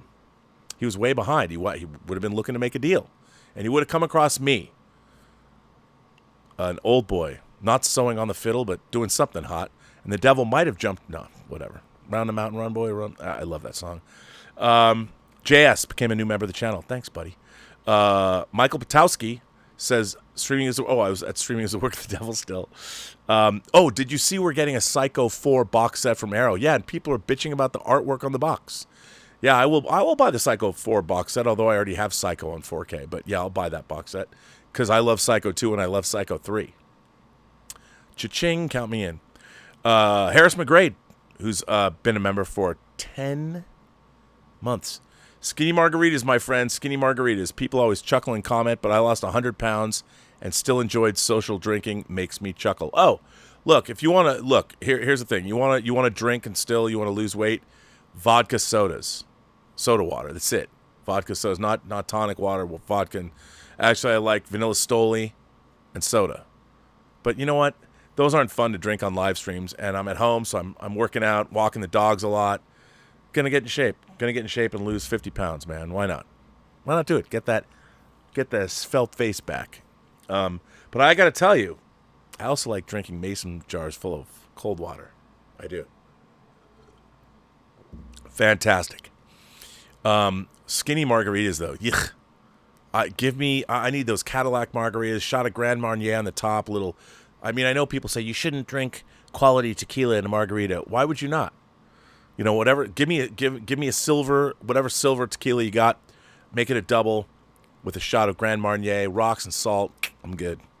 But you know what? You can't. If you're gonna work out and get in shape, you really shouldn't socially drink at all. Period. But if you can't not handle it, I understand. Vodka soda, vanilla Stoli and soda was my jam. BK Dan says they know how to produce on a budget. Just happens to be 10 times the average, though. Yes. Do they, though? Have you seen Citadel? 6 episodes at 40 minutes long, cost $300 million because they had to reshoot the whole show like twice or whatever. I don't even know. I don't know. The Unfit Crit. The Unfit Crit. Love the exploration of this topic. Keep cruising, Rob. I don't know. If I keep cruising, people might think, you mean like in William Friedkin's movie? I'd go find another rough trade leather daddy somewhere, you know? Be a switch. Be a insatiable bottom. Oh, wait. That's not that kind of cruising you mean. I get it. I know what you mean. I know. Garfield's Bizarre Adventure says, hey, Rob, you should do an entire show with the George Lucas impression. Well, I don't know if I could do that. On a side note, I just have no interest in seeing Indiana Jones as an old man. Well, you know, I mean, it doesn't. Harrison Ford is a very charismatic man, and he gives his best performance as Indy, I think. At least that's what I've heard. No, he did. I'll have more to say about Indiana Jones, the Dial of Destiny at a later date. Later today. Prabhdeep. Oh, Dhaliwai became a new member. See, you became a member and I just butchered your name. Prabhdeep Dhaliwai? Dhaliwai? God damn it. I'm sorry. But thank you for becoming a member. Come on the live stream, come on the live member call and tell me how to pronounce your name. Stephen Langford. Wait, where was that? Watched Last Action Hero on 4K physical media. This movie was fantastic. What did you think of the film? I was actually on the set of Last Action Hero because my friend Wayne Mogilevsky was friends with John McTiernan's assistant at the time, so we got to go down and see that movie being shot. You know, to be honest, I've only seen it twice back in the day when it came out, 93 or something. And I remember being disappointed, and I thought it was kind of all over the place. But I'd have to see it again. I didn't dislike it. Also, where are the 4K physical releases of True Lies and Eraser? Well, first of all, don't get me started on True Lies. That's one of the Lightstorm films that has disappeared. The Abyss, True Lies, the remake of Solaris, and Catherine Bigelow's Strange Days, not available on any HD format, physical format. You can find them streaming, but not on disc. I don't know where they are, damn it. And in terms of 4K, who knows? I don't know, and I want them. I have the German Blu-ray of Solaris's, Soderbergh's Solaris, and I have the Blu-ray, the new Blu-ray, actually, of Strange Days, and I've got a bootleg of True Lies, but where's the Abyss? I don't know. BK Dan says, Cunning Linguist. I know, right? But that's a James Bond thing. That's why I don't think I first heard it there, but I loved seeing it used there. And I think everybody has to know how to be a cunning linguist. Whatever your sexuality is, it's always good to be a cunning linguist, if you know what I'm saying. Jay Bling says, for starters, Hollywood needs to bring sexy back. Yes. As we always say on this channel, and I mean this sincerely, where's the fucking? I mean, everybody's talking about their, first of all, in the real world, gender identity and sexuality and all this. I'm listening to all these people talk about how they identify, which is fine. Tell me about the fucking. How do you want to get fucked? I don't want to, I don't care how you identify. If you're non-binary, tell me about non-binary fucking. Do you fuck everybody? Do you fuck one person? How are you fucking? Because I want you to turn me on, man. I understand your identity. I'm happy to call you whatever you want me to call you. But I want to know about the fucking. Enough of this identity politics bullshit. Let's talk about fucking. I think it'd be much more palatable to people. People would listen to you more. Tell me about your identity and follow it up with the problem is no one's fucking anymore. And that's the real problem. So I agree with you. We need to bring sexy back. Bring sexy back. Where is sexy gone? God, I mean, everyone's like, just wants talking about your feelings and your identity. And let's talk about the fucking. Where'd it go? I mean, that's what, exploitation films from the 60s and 70s are for. My God. Please. I don't know, Jay Bling. How do we bring the sexy back? I mean, it's like that old, at summer camp. Announcements. A terrible death to die, a terrible death to die, a terrible death to be talked to death, a terrible death to die. Remember that summer camp? Maybe you don't, but I remember that song. I feel that's all we're getting now is announcements. Let's talk about the fucking. Or show it. Show it to me. Give it to me in movies. And pornography, it's just that. It's pornography. I want to see some eroticism. I want to see some erotic thrillers come back. Give me some Fatal Attraction. Where's Catherine Trammell in Basic Instinct 3? I've got a great idea, by the way. If you know Sharon Stone, I'm going to sell her on this idea. It's great. I want to bring sexy back. You're right. Bring Last Seduction, Linda Ferrantino. Where's that? What's happening here? You know, where's Body Heat? You're not very smart. I like that in a man. Come on. Where is that? I don't know. Jay Bling, you and I park our shuttlecrafts in the same shuttle bay. Garrett D. Speaking of bringing sexy back, Garrett D. Hey, became a new member. Garrett D., thank you for bringing the D. I appreciate it. Thanks for becoming a member.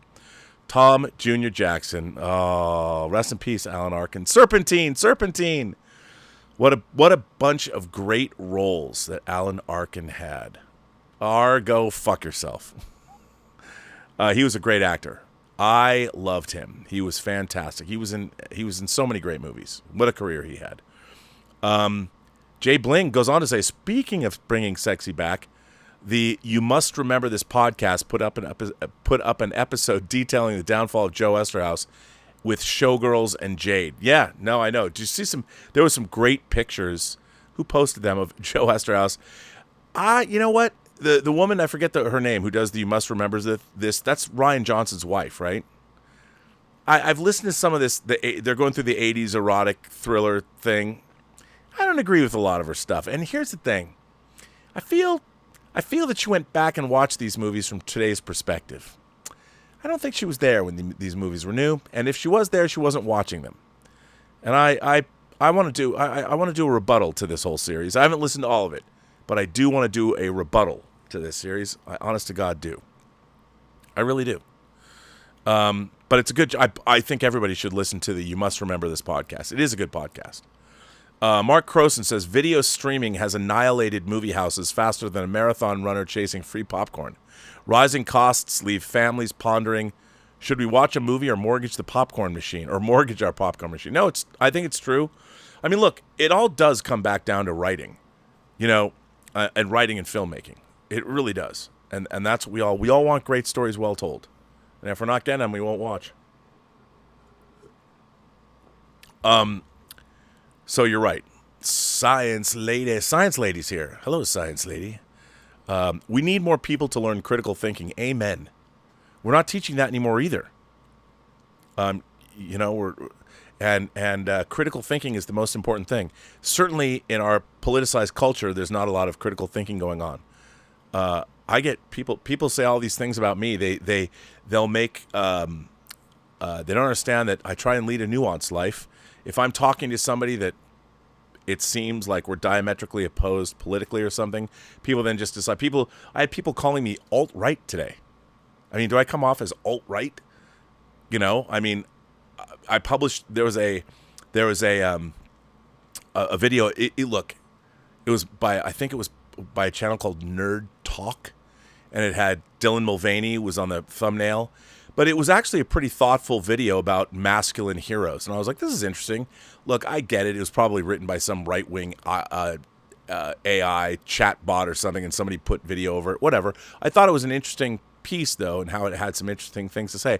And I just put it up, and someone's like, you're putting out more right-wing commentary. I'm like, how is the thing about storytelling and masculinity right-wing? What? Okay, I didn't even make the video. I thought it was interesting. Here's what people don't understand. Like let me give you a little insight into Rob's methodology here. And I don't call myself Rob in the third person very often, but right now, just between you and I, what's going on here is that I find the internet a fascinating place. There is all kinds of information. I'll watch the Stradman on an auto YouTube channel. I don't even care about autos, but I like the Stradman. He makes me funny. He makes me laugh. And he built his own house, and he has a lot of Lambos, and he's always modifying them. And I like that. And now, if somebody knew that I watched this YouTuber that I enjoy quite a bit, if I met him, we'd have a really good time. He's always got a smile on his face, and he's laughing about what he loves. Life of Palos, which is it's a news show about automotive YouTube.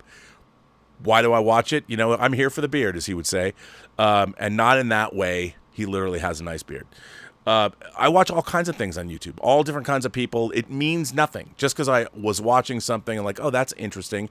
I watch articles or videos about flowers, Horticulture. I actually do. It doesn't matter. Whatever. You can find anything you want. Tutorials on how to dress better. Savile Row. I've never owned very nice suits in my life. I'd love to have one day have a nice body enough to wear a really great tailored suit. Will I ever? Probably not. But still, I'll watch a video about that and I'll post it or something. And someone immediately defines my personality as that video that I put up today, right then. You're alt-right. Whatever, dude. So, yes, science lady. More critical thinking. Football Frequency says The Killer Mermaid. I've wrote and spent thousands producing a comedy in Daytona Beach. It's the divisive, unapologetic movie to bring us together. Cinema has not had better mermaids. I'm coming. Well, Football Frequency, Poland begs to differ with you. And if you haven't seen the Polish horror mermaid musical, The Lure, which you can now buy at Barnes & Noble for 50% off because it's on Criterion, I don't know. That's a tall order, my friend.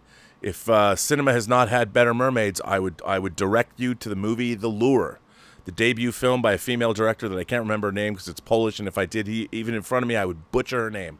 So I would seek out The Lure. And if you're, I'm not saying your mermaid movie is worse, but that's a pretty good movie. And how many Polish horror musical mermaid movies are there? There is one, my friend. So you've got tough competition. Jay Bling says, I like the idea of streamers as new homes for they don't make them like this anymore flicks. Now they make blockbusters with mockbuster quality. It's really interesting. I think Extraction 2 felt like a blockbuster. I liked Extraction 2, but again, it was like, what's it about? I'm tired about even John Wick 4, for as much fun as you might have watching the violent action porn, what was it ultimately about? The first John Wick movie had real pathos. I liked how I felt for John Wick. His wife had died. The dog was killed, and she left it for him. I mean, John Wick made me feel for this character. And the idea that he was the Baba Yaga, and it gave us this glimpse into this world of assassins, really interesting. But by the time you get to John Wick 4, I get it. Making money. Let's make it. So, yeah. But yeah, you're right. Lego Fifth Doctor. Ooh. It's funny, Lego Fifth Doctor. I have a doctor right here. I can't get his hands out of the pegs though, so I wanted to put and his I got to put him up on my little Doctor Who shelf over there. Yeah. So that's my doctor of my doctor shelf. So Lego Fifth Doctor. What does a Lego Fifth Doctor look like? Introducing my wife to 1951's The Day the Earth Stood Still and Forbidden Planet and Star Trek. Are they canon? I don't know. Why not? First of all, they're canon in terms of great science fiction films. Forbidden Planet is definitely the template for Star Trek. And Day the Earth Stood Still is a hell of a movie. It's a great film. It's got a great score, too. And Forbidden Planet, one of the first, not the first, but one of the first electronic scores using the theremin and stuff. It's got Disney animation in it. It's got one of the greatest robots in cinema history. It's widescreen. Where is that for? That movie would look so gorgeous on 4K. Yeah. And the real one, are they canon? They're canon if you want them to be, but if your wife is going to watch them with you, I'd say you've married well, sir. So you show her that sonic screwdriver, that Lego sonic screwdriver of yours, and you sit down and watch that classic goodness and report back. I'd love to know what your wife thinks. Science Lady says, I want The Abyss and Contact. The book is great, too. I want both of those in 4K. Why build one when you can have two at twice the price? Want to go for a ride? I love Contact.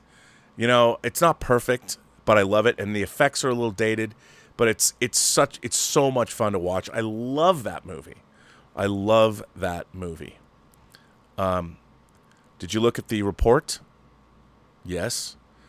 I'm particularly interested in her recording device. Continue. It's so good. They should make a movie. Every time I watch Contact, I'm like, I wish they made a movie about James Woods and Angela Bassett's characters, and them trying to keep government secrets safe. And the other thing about Contact is, why didn't they immediately turn people are always saying to me, maybe it's in the book. I don't remember. I read the book a long time ago, but they can't just keep turning on the machine and sending people to Vega. Like, do they have to wait for the aliens to open up the wormhole or some shit like that? Does the signal have to continue to be on? And when they turn the signal off, nobody can come through, which makes sense. But you'd think that they want, baby steps, Ellie, baby steps. Fucking love that movie. Somebody put that out in 4K. Why isn't that out in 4K? Why? I don't know, but I love those movies, Science Lady. I want them both. Jay Bling says, Amy Jo Johnson, a.k.a. the OG Pink Ranger in Power Rangers, wrote an erotic thriller that made last year's Blacklist. Okay. The Pink Ranger wrote an erotic thriller. I hope that has a lot of pink in it. I need to get that. I'm going to find that. Somebody send it to me. If you have Amy Jo Johnson's erotic thriller, please send it my way. Julius Goodwin, the official sommelier of this channel. I know I call myself the sommelier of sci-fi and cinema, but Julius Goodwin is the sommelier of this channel. He keeps sending us wine. Knocking Point Wine, celebrity wine. It's really good, too. And we're going to bring it to whining about movies at some point. So, Julius, good to see you. Very good to see you. Thanks for the super sticker and the support for the channel and the ongoing wine, which is fantastic. Zachary Zabailey. I think it's Bailey. One day I'm going to find out it's going to be like Bale. Not Bailey, but I say Bailey. Zachary says, people are acting like we're living in doomsday times. Identity politics offends them so much. We've lived through segregation and Hitler, oh, for God's sake, the entire 20th century. We lived through World War I, World War II, Spanish influenza, the Korean War, Vietnam, civil rights, AIDS. We've lived through tumultuous times. We're always in tumultuous times. But there's never been as many assholes as there are now. And they have more of a megaphone than they've ever had, which is a bummer. So it's no wonder why it seems like these are the end times. Eternitine forever, says Tony Perrier wrote Eraser and the comic books Concrete Park. Do you follow him? I do not follow him. I didn't know he was out there. I will follow him for a while. Julius Goodwin says, that's interesting. Been a while. Julius Goodwin says, been a while. My job keeps me busy these days. Did you ever get around to using the winemaking kit? We have not, but it is in our kitchen, and we keep looking at it. And every time it's like, oh, are we going to do this? Here's the thing. To be honest, we made olive oil this year because where we moved, we have a bunch of olive trees, so we ended up harvesting, and it took a long time, 50 pounds of olives. And we only got to make like this, not very much olive oil. It takes a lot of, and I think the next time we making wine is our next adventure, because it has to be a lot less messy than making olive oil. Blunt Philly Reviews has been a member for 4 months. Why? Thank you, Blunt Philly Reviews. Is Blunt Philly because people in Philly are blunt? Like blunt in terms of how they speak to you, or is it, Blunt Philly? I don't know. These are the questions that arise in my mind. Our good friend Darth Plato, the official historian of this channel, has been a member for 30 months. Thank you, Darth Plato. Can you imagine if Plato was actually Darth Plato? Like he used the Force? What if Plato wrote Poetics, right? Can you imagine that delivered with a Sith Lord's voice? That could be interesting. Garfield's Bizarre Adventure says, Mark Millar is one of the best writers out there. He wrote Old Man Logan, Civil War, The Ultimates, and more. People are demonizing the Scotsman because he expressed interest in Robert Kennedy Jr. This is the thing. Like, I have an interest in Robert Kennedy Jr. I've listened to things that he said. I watch him do push-ups. Why wouldn't you? I mean, if he's somebody running for president, see, here's what I cannot stand. You express an interest in somebody in hearing what they have to say, and immediately you're branded. Here's the thing: the people that brand here's a Burnett axiom. If you're branded, call it whatever you want. If somebody throws a name on you because you're exploring issues and people, they're the ones with the problem. 100%. They're not fit to judge you. Anybody that is exploring and looking into somebody, their politics, their views, their tweets, whatever, that is, I have too many people that are always trying to tell me what I think, what I should and shouldn't do. I'm like, fuck off. Who the fuck? Clearly, you don't know enough you're telling me, you shouldn't talk to that person. What do you even know of that person that you're telling me not to talk about? I hate that. Nothing puts me off somebody more than when they tell you, you shouldn't like this person because of blah, blah, blah, blah, blah. Really? You don't even know. You've heard that from somebody else, and you're just regurgitating what someone else said. If you don't want me to talk about somebody or think about somebody or watch somebody or listen to somebody, give me a good reason why. Most of the time I just hear, man, so-and-so's of this or so-and-so's of that. I'm like, how do you know? Please show your work. You know, you can't just write the answer down on your math test. You have to show your work. Show me that you know how to get to the conclusion that you've got to. That's what I always say to people now on Twitter. I'm like, really? Show your work, please. Done. No one ever does. No one ever comes back to me and shows me their work. F. Hate that. And he's a Scotsman. How do you demonize Mark Miller? Or Mark Millar? Is it Mark Millar? It's Mark Miller. I have so much of his work on these shelves, you can't believe it. Actually, probably can't because you can see that. Garrett D. says, Rob, I enjoy your takes on film and current pop culture. I'm happy to support. Well, thank you. First question as a member, do you collect vinyl movie soundtracks? If so, will you be adding Dial of Destiny to your collection? Here's the thing. I grew up collecting vinyl movie soundtracks when I was a kid. I started collecting vinyl movie soundtracks in the wake of Star Wars. And as soon as CDs came out, I mean, I was there at the bottom floor with CDs. And I still collect physical media, so I do buy CDs. I don't collect vinyl so much unless the vinyl itself becomes something cool to collect. So I do have a shelf of like these Prince box sets. I got some stuff I really like Frankie Goes to Hollywood put out this Welcome to the Pleasure Dome box set, Duran Duran, things like that. But I don't really collect like Mondo soundtracks. And I have to say, there's so many cool vinyl soundtracks. Like I did buy Barry Gray's soundtrack to the TV show UFO because it came on purple vinyl, and it's because that becomes an artifact that's cool to display. But I don't even have a turntable. For me, give me a CD. But vinyl is pretty cool. It's just that every time you play vinyl, there's more pops and clicks, and it's so funny to think I'm old school with my CDs. But I had a lot. There was at one point I had like 400 or 500. I had a lot of vinyl soundtracks, a lot. Like when Varese Sarabande put out their first records, and they put out soundtracks to like Dawn of the Dead and Phantasm and Tourist Trap. I had all of them. I had everything that Varese Sarabande put out, everything. So I don't collect vinyl soundtracks. I don't collect much vinyl at all, unless it's the whole package is cool. The Picard vinyl, yeah, okay. Star Trek, something like that I can display. Put a nice sleeve on it, display it. But I don't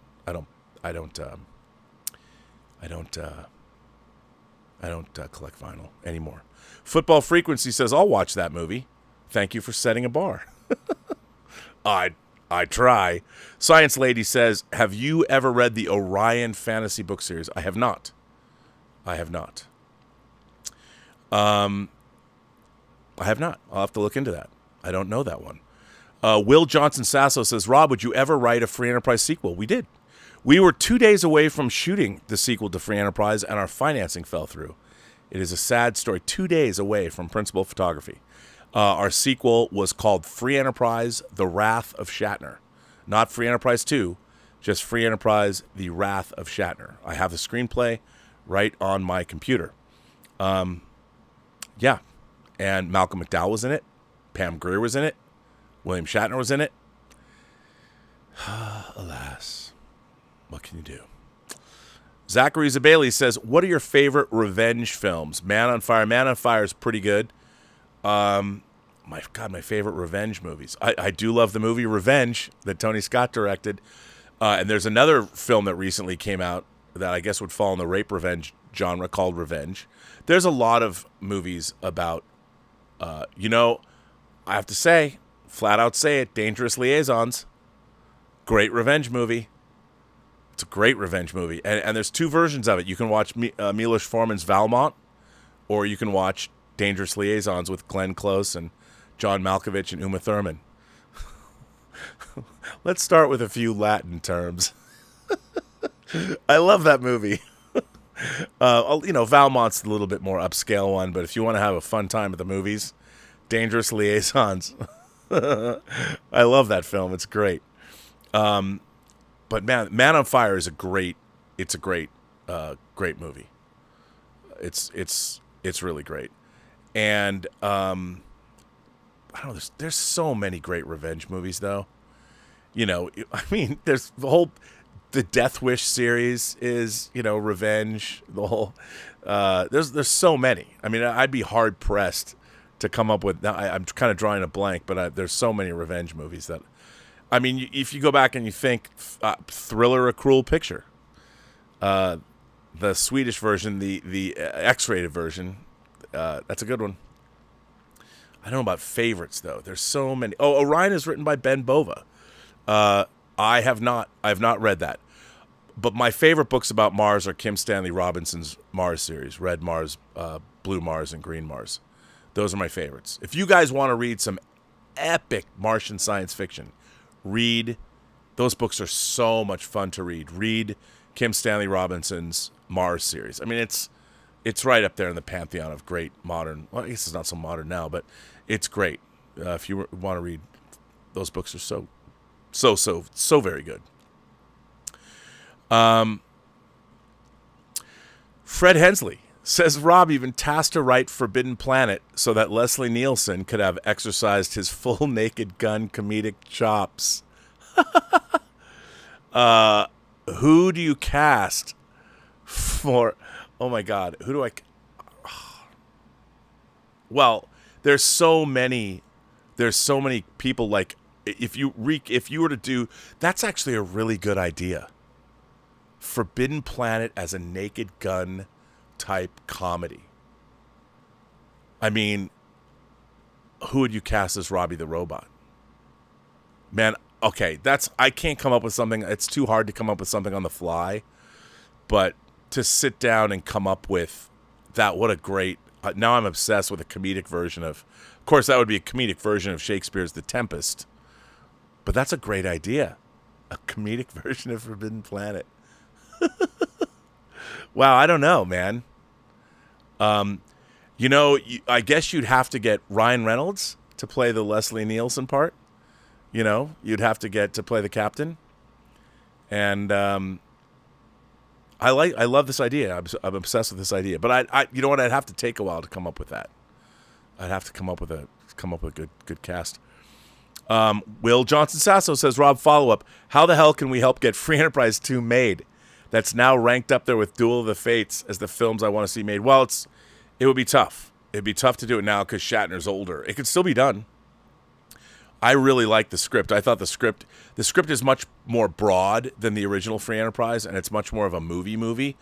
But I really liked it. I really liked the script. If you send me a DM on Twitter or an email, you can read the script. I'll send it to you. So, other than that, I don't know. We needed $8 million. So, you know, hey, if you can find it, we'll make it. But no, Shatner could probably play himself today. If I could see that happening, maybe. Let's see. I'm going to read another letter to end this stream off. Let's see. Joey Hamilton writes in and says, is the Keaton Batman out of style?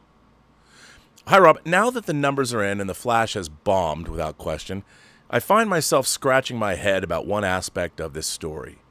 Why didn't the return of Keaton's Batman yield more box office success?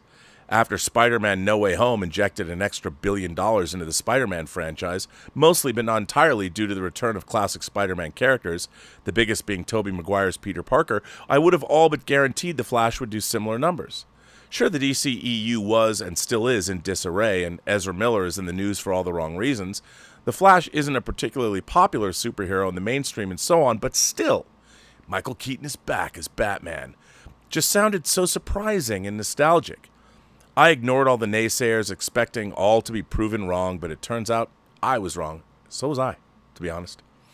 We've seen these decades later sequels do gangbusters in recent years, from Star Wars The Force Awakens to Jurassic World, and then we've seen Spider-Man No Way Home, which wasn't exactly a sequel to Raimi's trilogy or Mark Webb's films, but he brought back those same characters in a mega crossover event. Remember, the MCU wasn't exactly performing well by its standards before or after No Way Home, so clearly the novelty alone accounted for a significant number of box office dollars. I wasn't around during the Michael Keaton era, but I still love the adults talk about these films all the same. It's not like Michael Keaton's Batman has no cultural relevance. The cinematic look and feel of Batman is still looking at Batman 89 for inspiration. I see the 89 Batmobile everywhere. Michael Keaton has had a recent career resurgence, and nostalgia is so in right now that it seemed like an automatic success to me.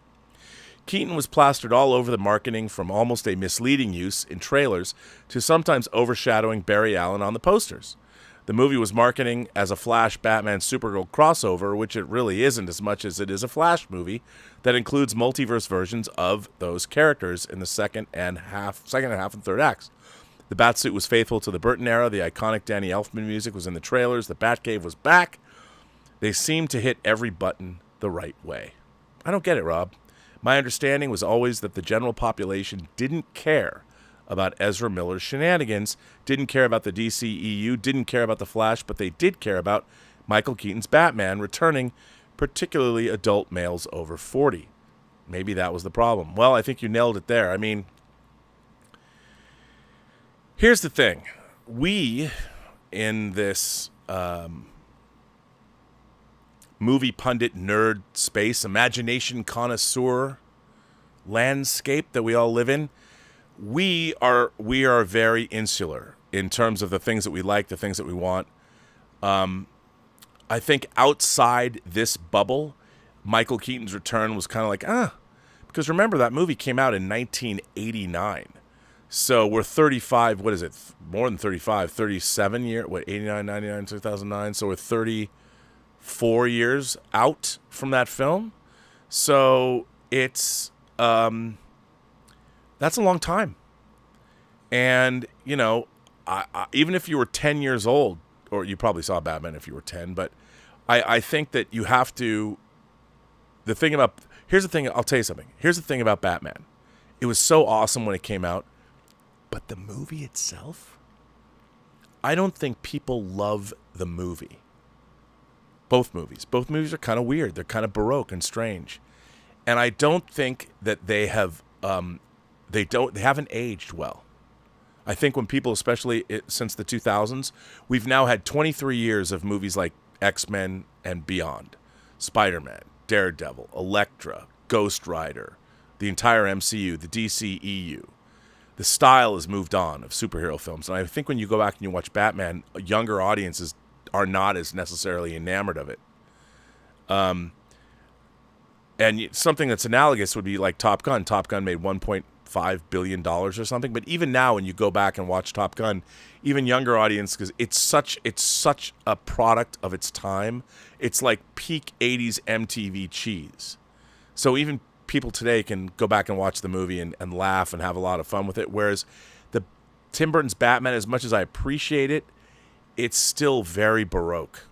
And I think people just he wasn't a big enough draw. Within our circles, it was cool. But it was cool, the idea of it was cool. I never particularly loved Batman 89. I like Michael Keaton in the role, and I like Batman Returns better than I like Batman 89, but it's not great. At least I don't think so. So I think that's probably part of the reason. Jay Bling says, I sent the Amy Jo Johnson script on Twitter. Why, thank you, Jay. I will read that. Send me your scripts that Amy Jo Johnson wrote. Definitely, that's great. Science Lady says, Red, Green, and Blue Mars is fab, and we need a TV series. We do, and there was talk that James Cameron was going to produce one. I would have thought after The Martian that show would have been produced. Because for those of you who don't know, Red Mars, Blue Mars, and Green Mars are the many-year history of Earthmen colonizing Mars. It has one of my favorite things that I've wanted to see. There's a space elevator that breaks, and it starts falling to Mars, and as the planet rotates, the space elevator is falling. As I don't know why I love that idea, that the space elevator is falling slow enough, like there's not enough gravity to just make it fall out of the sky. So as the planet rotates, the space elevator is coming down, which it's just a little thing, but I always thought that was cool. Maybe I'm wrong, but I love those. I love those books. If you guys want to read, seriously, some great epic science fiction, it's a great trilogy. Red Mars, Blue Mars, Green Mars by Kim Stanley Robinson. Really, really good stuff. So there you go. And on that note, it's time to end this show. We will be back for Midnight Musings later tonight with Lael Rockwell and talking about something good. And on that note, I want to say thank you to my moderators. And I don't know, are there moderators here? I don't know. Tom Jr. Jackson, you are here. Thank you for Tom. And Louise X. Sparrow's here too. So thank you both for moderating. And I want to thank people who are becoming members and joining the channel and sending in letters. If you want to send me a letter, postgeeksingularity.com right down there. Send me one and I'll probably read it. By the way, I have not read all of the letters that I've received lately, but I will get to them. And so there you go. So I want to thank everybody, and I will see you later this evening. And remember, every person you meet has a story to tell that you have yet to hear. All you have to do is listen. And Gramercy riffs, Cyrus, whole lot of magic. Now look what we have before us. We have the Sorensens sitting next to the Moonrunners. I love the Warriors. It's so good.